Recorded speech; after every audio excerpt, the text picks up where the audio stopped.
I love rum, so it goes without saying that I like tiki drinks. My favorite is the Jungle Bird. What I love about this drink is that it's more than just the sum of its parts, and all of those parts are yummy.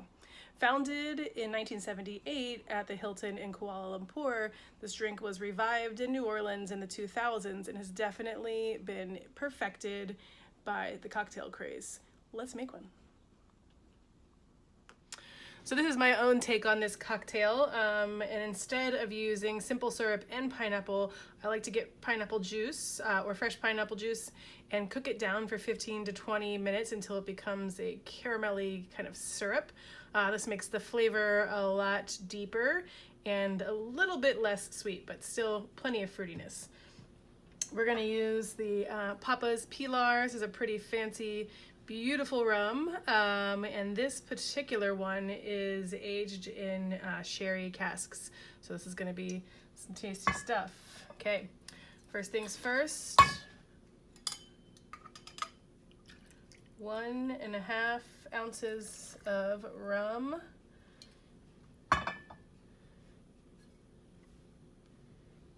we have 3/4 of an ounce of Campari. One of my faves. 1/2 ounce of fresh lime juice.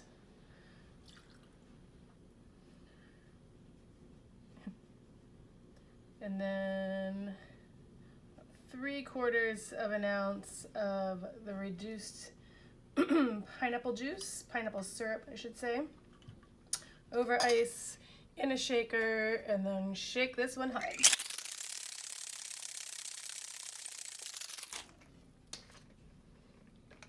Strain her out. Pineapple juice creates a beautiful froth. This can also be served on the rocks, but with a nice stiff drink like this, up is good. Cute little homemade umbrella. And there you go. And there she is. Cheers. Delish.